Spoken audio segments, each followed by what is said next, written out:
I guess we need to probably say who was Wade, Right.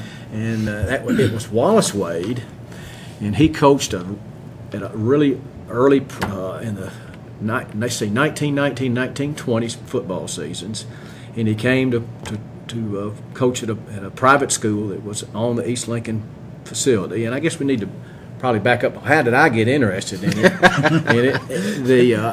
My father played at Alabama and scored the second and third touchdowns of the first Alabama-Auburn game, which had been in 1948. And so I've naturally been a follower of Alabama. Right. Living in Tullahoma, man, he has to be careful about thick how much. skin. And he also needs to keep his mouth shut. That's right. And the city fathers have always valued education here, and they built in the late 1800s a huge building, and I guess skip from number 1 to number 2, Deuce, and show that building. It was 4 or 5 stories high, had turrets in it, and it was a really lavish building, and they leased it a pretty cheap lease to several different schools. There was University of Middle Tennessee, which was a predecessor of MTSU, was in there for a little while. I believe there was a college, Ada-Lot College. It was named for the family of an early mayor in Tullahoma. But there were several different schools in it, and they never took hold and lasted more than 4 or 5 years until Fitzgerald and Clark got the opportunity to come in there, and it lasted, I guess, 15, 18 years, something like that. Wallace, right there. Wallace Wade just won the prep school state championship, and I think Deuce is going to put a team picture that it looks like to me it may have been taken outside the gym that again was used by Tullahoma High School. On the steps.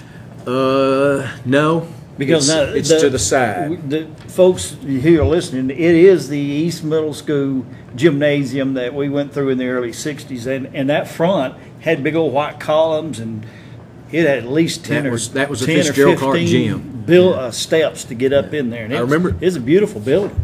This team picture.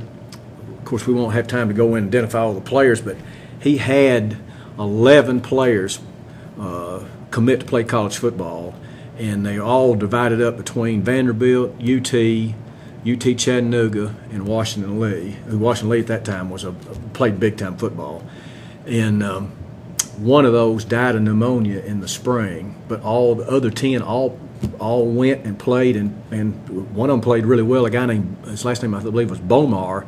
It wasn't the first Wallace Wade Stadium because the first Wade Field was in Tullahoma. I believe the building that you would have gone to junior high in, it was first Tullahoma High School, was built in 27, and in 28 the field that was behind we've been talking about, right, they named that field Wade Field after Wallace Wade.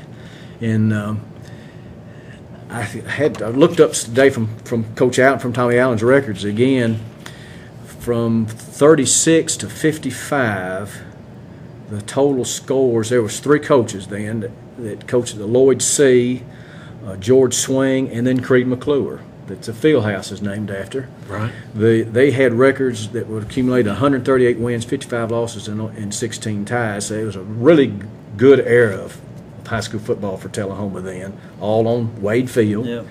And Coach McClure, Creed McClure's 1955 team was, I guess, one of 2 undefeated teams.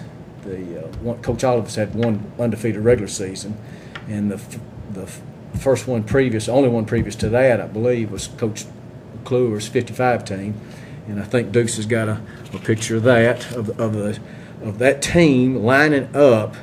They're in offensive formation, and if you look, you can see the stands of Wade Field to the left, a goal post in the far end zone from the school, and if you look, there's a wooden fence that surrounds it, and every old timer that talks about Wade Field talks about that wood fence. Wood fence. And a lot of them come from the days when they charged a quarter to get in back in the 30s and 40s, and not everybody had a quarter. And so I think it was kind of a game between the gatekeeper and the kids to try those that couldn't afford a quarter to try to sneak in.